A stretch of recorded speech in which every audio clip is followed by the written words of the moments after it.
прямом эфире новости Татарстана. Здравствуйте. В студии Даяна Саитова и в начале коротко о главных темах выпуска. Курс на Запад. Мы заинтересованы в привлечении бизнеса и капитала. О чем Рустам Минниханов договорился в Финляндии, расскажет Дмитрий Аринин. В этом году в республике при пожаре погибли больше 130 татарстанцев. Почему спасатели перед Новым годом собираются ввести особый противопожарный режим, знает Сергей Хайдаров. Вопрос с размером средней зарплаты в республике. Как ее считают, разбирался Салават Мухаммадулян. С правом доступа. Мне с ребенком так проще, безопаснее. Как маломобильные граждане и люди с колясками чувствуют себя в городе. Новые пандусы Казани увидел Рамиль Шайдуллин.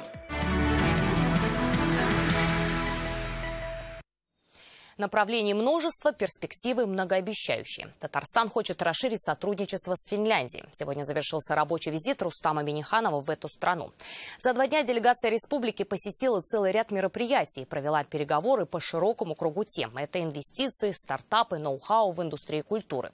Что может по итогам визита появиться в Татарстане, расскажет Дмитрий Аринин. Зимний рабочий вечер в Хельсинки посвятили культуре. Сразу из аэропорта Рустам Минниханов отправился в новый музей современного искусства. Выставка здесь мультимедийная и запущена технологией эффекта присутствия. Все нацелено на взаимодействие посетителей с художественными творениями.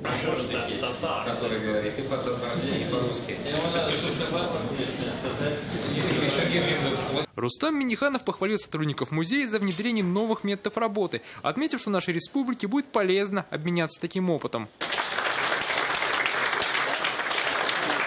А так нашу делегацию встречали представители финской татарской общины. Среди зарубежных диаспор она считается самой активной. Благодаря ей татарский язык был включен в официальный список языков национальных меньшинств Европы. В Хельсинки работают татарский культурный центр, воскресные школы, библиотека, спортивный клуб. Издаются книги.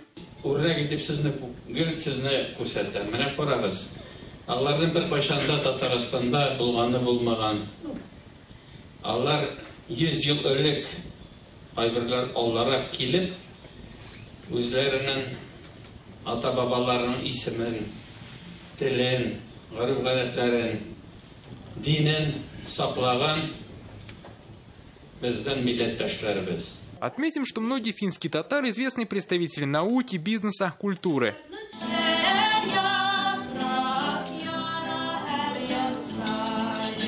Совместные проекты в индустрии шоу-бизнеса Рустам Минниханов обсудил с руководством Национальной концертной академии. Много переговоров, мероприятий сегодня было посвящено экономике. Финляндия – это член Евросоюза, высокоразвитая индустриальная страна. Сейчас товарооборот с Татарстаном составляет более 500 миллионов долларов. Почти вся сумма – это экспорт из нашей республики. В основном поставляем нефтехимию, а закупаем алюминий, транспорт, различное оборудование.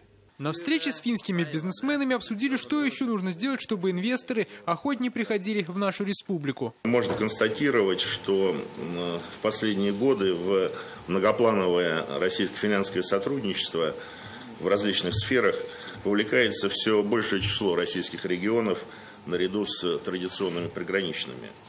И Татарстан из года в год здесь занимает все более действительно значимое и видное место. Мы заинтересованы в привлечении бизнеса и капитала в Республику Татарстан. Будем рады расширять наши взаимовыгодные связи, ну и готовы оказать всяческую поддержку. В будущем сотрудничестве особенно перспективны также сферы инфокоммуникационных технологий, транспорта и переработки отходов. Дмитрий Аринин, Марат Хусейнов, Рамзиль Гарипов, ТНВ, Финляндия. К другим темам. Засыпают сигареты, перегружают электрическую сеть и получают ожоги от петард.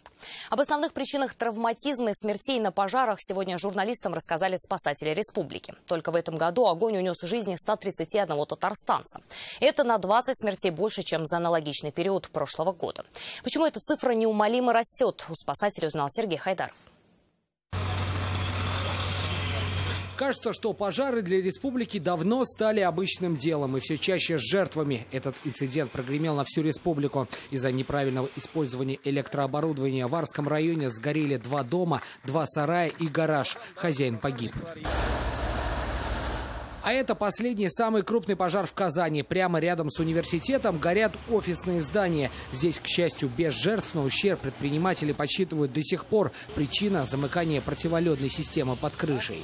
Произошло замыкание, где-то перебился этот кабель, в результате чего возгорание кровли произошло. Причины пожаров самые разные, от банальных невыключенных утюгов до преднамеренных поджогов, рассказывают в МЧС. Но чаще погорельцы все же виноваты сами, ведь вспыхнуть может как неисправная проводка в доме, так и диван, на котором уснули с сигаретой. Период новогодних праздников сотрудники МЧС называют одним из самых опасных именно поэтому. Они вводят особый противопожарный режим. Он будет длиться с 20 декабря по 10 января. И за это время сотрудники МЧС проверят все торговые центры города, а также новогодние елки и другие места массового скопления детей. Только в этом году в Татарстане на пожарах погиб 131 человек. Это на 20 больше, чем в прошлом году. Большое внимание в преддверии праздников в МЧС любителям новогоднего шоу и фейерверков. В этом году в Елабуге от петарды ожоги второй степени получил 12-летний мальчик. Причем взрывной снаряд ему кинули за шиворот. И за такие шалости в период противопожарной безопасности грозит административная ответственность и штраф от 2 до 4 тысяч рублей. Как казанцы соблюдают пожарную безопасность в своих домах, мы спросили у них. Когда ты выключаешь вещь, нужно это вслух проговаривать для себя. Я выключила утюг или я выключила газ. Противопожарную сигнализацию мы поставили. Все проверяем. Газ выключил, свет выключил. Спасатели напоминают, решение проблем пожарные извещатели. Они уже спасли жизни 43 татарстанцев, среди которых 20 детей. Сергей Хайдаров, Алмаз Зиединов, ТНВ, Татарстан. Их дом тоже сгорел. Документов и вещей не осталось, жить негде. В таком положении оказалась семья Житковых из Нижнекамского района. Их дом в поселке Смыловка уничтожил огонь. В это время здесь было 5 детей. Предварительная версия пожара – неисправность печного оборудования. Удалось ли всем выжить и как сейчас помочь семье? Елена Веселова. Я быстрее, говорю, Зай, быстрее детей буди, они не поймут, быстрее, все, вот все. Эту ночь они запомнят надолго. Дети спали в одной комнате, а их на тот момент в доме было 5. 3 из них внуки, взрослые в соседней. 2 часа ночи глава семейства Владимир проснулся и почувствовал запах гари. Я на чердак поднимаюсь, чердак открыл, оттуда клуб дыма. И я воздух, видать, как вот пустил по порыву воздуха, да, и все, и оттуда вот пламя прямо из угла. Дети бегом на улицу, одежда, личные вещи, документы, все осталось в огне. Пожар тушили 3 экстренные бригады. Огонь охватил и сарай. Потом мы бегом начали выходить в коридор, там не горело, вот. Им дала куртки, шапки не одели. Мы уж взрослые не одели штаны. Спасти удалось всех. Тамаре недавно исполнилось 14 лет. Теперь в один день у нее двойной день рождения. Она чудом выжила. Девочку вместе с 10-летним братом и мамой приютили родственники. В первое время погорельцам помогают односельчане. Предлагает жительница села Сухарь свой дом, потому что у них 2 жилья, квартира и дом. И еще одну квартиру также предлагает жительница села Сухарева на временное пользование. Сейчас семья Житковых ищет стройматериалы и детские вещи. У погорельцев ничего не осталось. И даже 5-летний Миша у Деда Мороза теперь просит совсем не игрушки. Куртку, сапоги, одеяло, подушку. И он верит в чудо. Помочь семье можно, перечислив деньги по реквизитам, которые вы видите сейчас на экране. Елена Веселова, Салават Мухаммадуллин, Лилия Егорова, Рафаэль Ракипов, ТНВ, Нижнекамский район. Около 700 тысяч детей в России инвалиды с детства и около 3 миллионов в группе риска. На фоне снижения младенческой смертности растет инвалидность. Об этом говорили сегодня на Российском конгрессе педиатрии и детской хирургии в Приволжском федеральном округе. В нем принимают участие медицинские работники со всей России, а также студенты. Участников более 2000 человек. В течение 2 дней здесь обсудят вопросы и проблемы детского здоровья. Самое печальное, что инвалидность растет. На фоне снижения младенческой смертности имеется рост инвалидности. Те дети, которые раньше умирали, мы их сохраняем им жизнь, но иногда не сохраняем их здоровье, к сожалению. И понятно, что эти 2 явления в какой-то мере взаимосвязаны, к сожалению. Прокуратура в Казани требует возбудить уголовное дело по статье «Халатность» в связи с отравлением школьников крысиным ядом. Напомним, ЧП произошло в 60-й школе в прошлую пятницу. Пакетик с отравой обнаружила ученица 3-го класса. В итоге детей госпитализировали. Дезинсекцию и дератизацию в школе проводила специализированная компания. По словам сотрудницы, ядовитые приманки она раскладывала только в подвале. При этом часть их дератизатор передала работнику школы для самостоятельного использования. После служебной проверки сотрудницу компании привлекли к дисциплинарной ответственности и лишили премии. Каждый 5-й житель республики получает зарплату меньше 15 тысяч рублей. Такие данные опубликовала РИА Рейтинг. По подсчетам уже Татстата, средняя зарплата в республике в этом году почти 34 тысячи. Почему цифры порой противоречат друг другу и почему в федеральный пилотный проект по снижению бедности попал и Татарстан? Салават Мухаммадуллин. От 16 до 35 тысяч рублей такую зарплату получает половина татарстанцев. При этом больше 100 тысяч зарплата лишь у 1,7% жителей республики. По этому показателю мы на 40-м месте в стране. Это согласно статистике РИА Рейтинг. По ее же данным, каждый 5-й в республике зарабатывает меньше 15 тысяч рублей. Давайте сравним. В Татарстане к этой цифре ближе всего минимальный потребительский бюджет – 14 833 рубля. Сюда входят продукты, развитие личности, налоги и коммуналка. Не ошибусь ли я, если скажу, что 20% татарстанцев зарабатывают лишь на набор минимум? А вот другие цифры у Татстата. По их подсчетам, средняя зарплата в республике 33 942 рубля. В прошлом году за этот же период она составляла 31 389 рублей. Рост на 2500. Как так? Означает ли это, что мы стали получать больше? Зарплата одна, а по подсчетам она у всех разная. На фоне всей республики особо выделяются крупные города. К примеру, в исполкоме Казани сообщили, что в больших и средних столичных компаниях средняя зарплата уже 43 тысячи рублей. При этом тревожит то, что среднемесячная заработная плата работников малых предприятий зафиксирована на уровне 23 тысячи рублей. Это на 8,6% ниже соответствующего периода прошлого года. Во время всех этих скачков и разночтений на прошлой неделе прозвучала еще одна информация. Татарстан вошел в федеральный список регионов, где проведут эксперимент по снижению бедности. Этой категории граждан будет оказана адресная помощь на основе социальных контрактов. Пилотный проект должен снизить бедность в стране в 2 раза к 2024 году. Но это вовсе не значит, что сейчас республика в зоне проблем. Уровень бедности по данным Росстата 7,7%, в то время как в целом по стране более 13%. Но мы должны сказать, что в этом немалая заслуга и в том, что прежде всего республика с 2005 года, посмотрите, то есть порядка уже 15 лет, можно сказать, работает по вопросам бедности. Все те пособия, которые мы вводили после 2005 года, они носят адресный характер. Количество бедных и размеры зарплат зависит от того, как их считать. Например, представим предприятие из 2 сотрудников. У одного зарплата 10 тысяч, у другого 90. Вот и получается средняя температура по палате 50 тысяч рублей. Салават Мухаммадуллин, Александр Лобанов, ТНВ, Казань. Это новости Татарстана и далее в выпуске. Дюсюмовский мост решили вопрос. Сейчас начнут заезжать большие машины, и нам будет хорошо и легче. Как мало для счастья порой надо, убедилась Филюза Хамидуллина. С правом доступа. Мне с ребенком так проще, безопаснее. Как маломобильные граждане и люди с колясками чувствуют себя в городе. Новые пандусы Казани увидел Рамиль Шайдуллин. У добра нет каникул. Под таким лозунгом работают волонтеры всего мира. В эти дни многие из них встретились в Москве на Международном форуме добровольцев. Его участники – волонтеры из всех регионов страны, в том числе Татарстана, а также 120 зарубежных государств. Это завершение года добровольца в России. В числе татарстанцев на форуме есть и победители всероссийского конкурса. Из 16 тысяч волонтерских идей в финал вышли 4 татарстанских проекта. Участников ждут мастер-классы, встречи с интересными спикерами, депутатами и звездами эстрады. Кстати, сегодня же на форуме в послы мирового чемпионата WorldSkills посвятили шоумена Александра Гудкова. Напомним, 45-й чемпионат мира по профессиональному мастерству WorldSkills пройдет в Казани с 22 по 27 августа будущего года.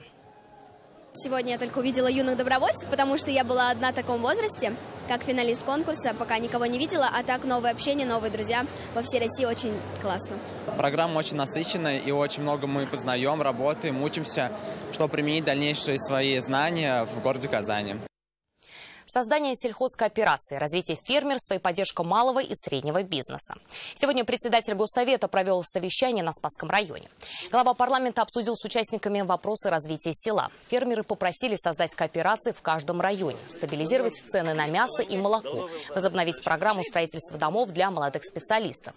Кроме этого, Фарид Мухаммедшин отметил, что ежегодно на поддержку сел в республике выделяется больше 2 миллиардов рублей, и эту сумму можно увеличить.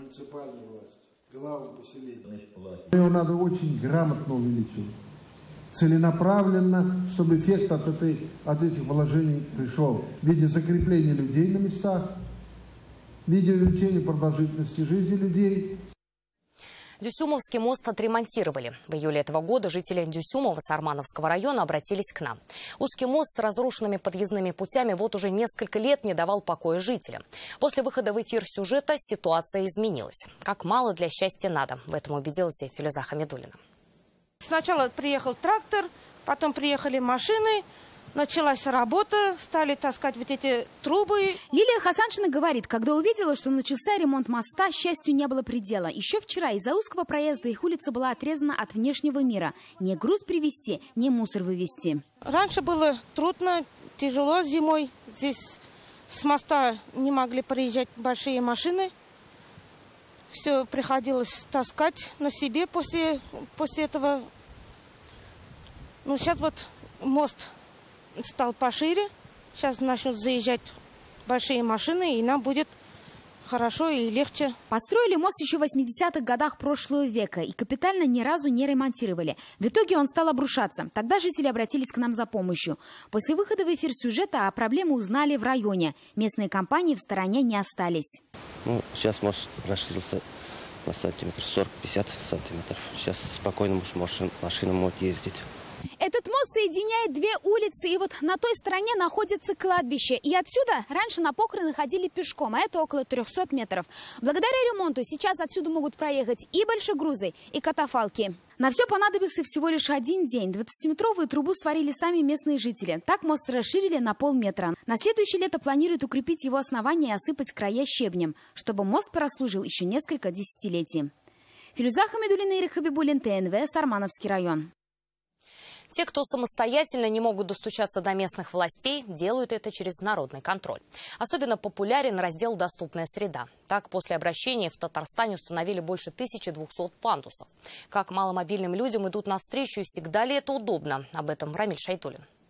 Знаете, я боюсь им пользоваться. Мне с ребенком так проще, безопаснее. Алия Галеева берет в руки коляску с ребенком, но старается обходить эту конструкцию по просьбам молодых мам. В прошлом году в их подъезде появился пандус, только так и не полюбился. Слишком сложно физически его складывать и раскладывать. Вообще, хотелось бы, чтобы он был другой, может быть, подъемный как-то. Тем более, там есть место для этого подъемного пандуса. Когда пандус сложен, он выглядит вот так. А когда по нему, например, нужно кому-то заехать на коляске, он выглядит вот так. Его установили после обращения в систему «Народный контроль». С самого начала в ней есть графа «Доступная среда». По ней поступило больше 1500 заявок. Решено более 1200. Столько средств для маломобильных граждан появилось по республике. Но не везде их можно поставить по ГОСТу. Конструкциям не хватает места. Безусловно, это вызывает и у людей негативное отношение к этому вопросу. С одной стороны, есть закон, который нужно решать. С другой стороны, его невозможно решить, если действительно технические возможности не позволяют это сделать. Тем не менее, 10 дней дают тем, в чей адрес люди написали в народный контроль. Если нужен пандус, а его решили не ставить, часто собственников ждут штрафы от 2 до 50 тысяч рублей. Люди могут обратиться и написать, отправить фотографию, вот как оно сегодня есть, какой-то пешеходный переход, где нет спуска, то затем органы местного самоуправления или собственники каких-то объектов, если это, например, магазин частный, то затем направляют фотографию, что вот это сделано, проблема решена. Если и после этого у фасада магазина так и не появился пандус, специалисты говорят, вместо него могла появиться кнопка вызова. Нажав на нее, человек с коляской должен получить помощь. Рамиль Шайтуллин, Игорь Романов, ТНВ, Казань. Они не против слова «инвалид», хотя совсем недавно так называть этих людей считалось некорректным. Те, у кого ограничены возможности, безграничны в своем великодушии, мужественности и силе воли. И хотя порой травмы делили их мир на до и после, они знают главное – сдаваться нельзя. Вот и день Альберта Забарова расписан по минутам. А ведь еще несколько лет назад он ни с кем не общался и вообще не выходил из дома. Сегодня он капитан команды баскетболистов-колясочников и член сборной России по танцам на колясках. О жизни без границ. Вероника Гайнудинова. Он водит машину и обходится без посторонней помощи. Альберт Забаров не может ходить, но это его не останавливает. Он работает, занимается грузоперевозками. За рулем уже больше 15 лет. Машина переоборудована специально под ручное управление. Здесь сцепление тормоз-газ. Но так было не всегда. Альберт Забаров не может ходить с 17 лет. Упал с высоты, повредил позвоночник. Итог – замкнулся в себе и 5 лет не выходил на улицу. Попал в реабилитационный центр, и жизнь изменилась. Теперь все свободное время Альберта занимает спорт. Он играет в баскетбол, ездит по России и один за одним выигрывает кубки. А еще танцует, даже в перерывах тренировок. Он только вернулся с чемпионата России по танцам на колясках, где занял 2-е место. Дома я ни с кем не общался, я стеснял самого себя. Вот самое главное, не сидите дома, приходите в спорт. Раньше они сидели дома. То есть не занимались ничем, были какие-то вялые, дрябленькие, скажем так. Сейчас же ребята живут активной жизнью. Если очень захотеть, можно в космос полететь. И можно всего добиться, если есть желание, целеустремленность. Впереди у Альберта и его команды еще много соревнований, а значит и побед. Но главную победу он уже одержал. Победу над собой и своим диагнозом. Вероника Гайнудинова, Альшат Аюпов, Рамиль Закиев, ТНВ, Набережные Челны. Они не только знатоки правил дорожного движения, но и журналисты. В Казани, Челнах и Альметьевске открылись и детские пресс-центры юных инспекторов движения. Писать интервью с участниками дорожного движения, делать репортажи, видеоролики, статьи школьники теперь смогут самостоятельно. Так они будут призывать водителей соблюдать правила дорожного движения. На площадке пресс-центра педагоги и уидовцы смогут обмениваться опытом. Решили заниматься именно журналистской деятельностью, потому что я считаю, что людей нужно приучать к соблюдению правил дорожного движения, и только юные инспектора движения могут это сделать, могут их привлечь. Сегодня вот прекрасный праздник, то, что мы открываем новый пресс-центр юридического движения. Я на самом деле очень горд, очень рад этому процессу. Но самое ценное еще и в другом. То, что наши дети будут учиться чему-то новому, что им дальше в жизни поможет. А вот это вот наша задача.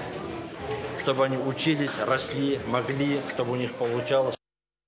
Жители Татарстана отдали более 150 тысяч голосов в голосовании конкурса «Великие имена России». В эти минуты идет подведение итогов и оглашение результатов. Напомним, с 11 по 21 октября в регионах был сформирован первичный список имен претендентов. На протяжении 2 месяцев вся страна голосовала за присвоение имени российским аэропортам. Всего в конкурсе их участвовало 47. И вот буквально минуту назад стало известно, Казань назовут именем Габдуллы Тукая. Ждем Бекишева.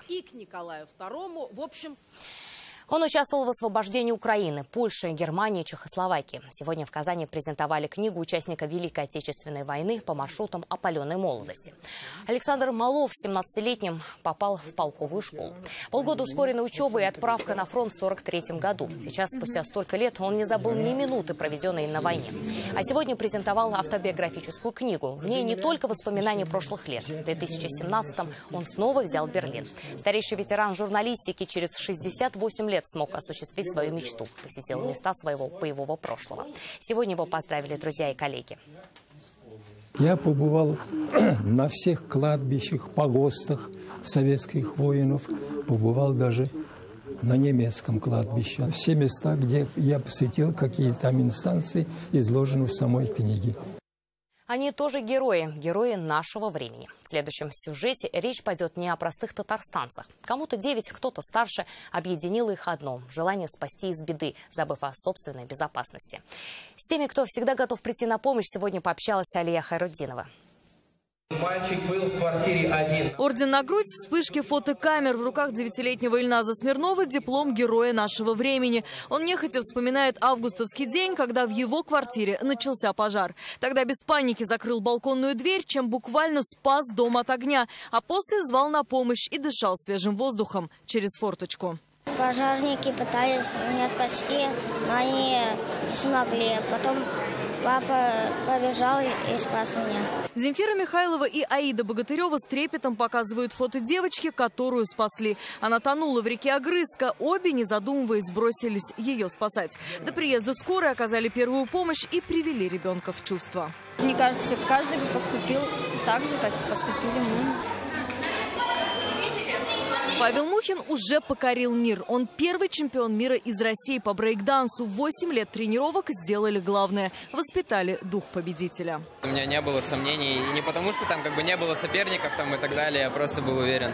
И таких героев нашего времени сегодня здесь 12. Это не только те, кто, рискуя жизнью, спасает других. Современные герои ставят новые рекорды, становятся первыми в истории молодежных движений, создают ноу-хау. Главное – активная жизненная позиция. Полину Кузину уже знает вся Россия. Ее портрет присутствует в передвижной фотовыставке юных героев России. После сегодняшнего мероприятия эту фотовыставку пополнят новые имена из Татарстана. Алия Хайрудинова, Ильшат Мухаметов, ТНВ, Казань.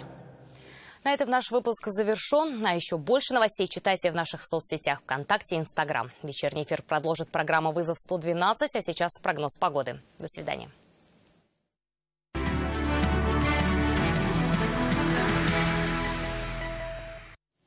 Добрый вечер. Время новостей спорта на ТНВ. В студии Алмаз Гафиятов. Идут на рекорд. Хоккеисты Акбарса одержали 8-ю победу подряд.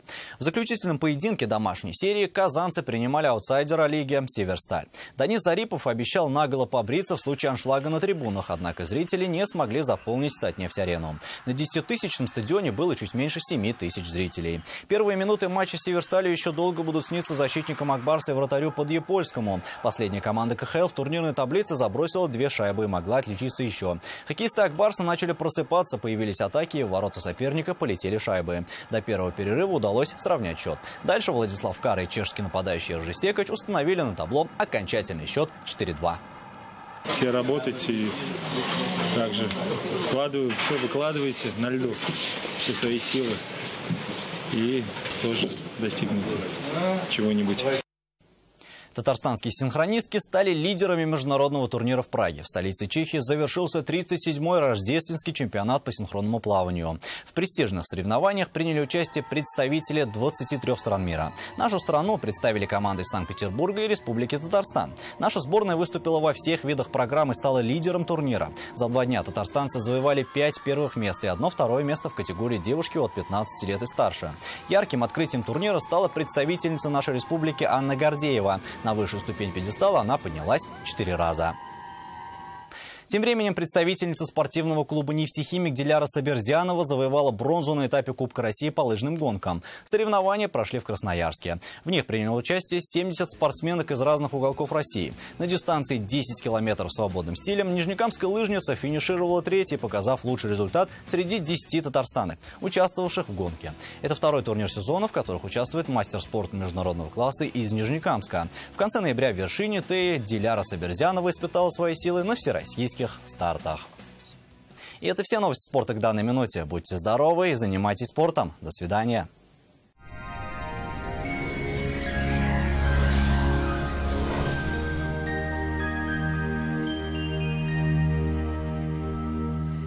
Здравствуйте! В республике сохраняется облачная и слабо морозная погода. Подробнее после интересной информации. Вам нужен шкаф-купе? Качественный, недорогой по вашим размерам? Данил Мастер исполнит ваше желание. Успейте заказать со скидкой 20%. Данил Мастер, Казань, Восстание 23, телефон 2 167 166. В погодных процессах на территории Татарстана без изменений. Облачно, без существенных осадков.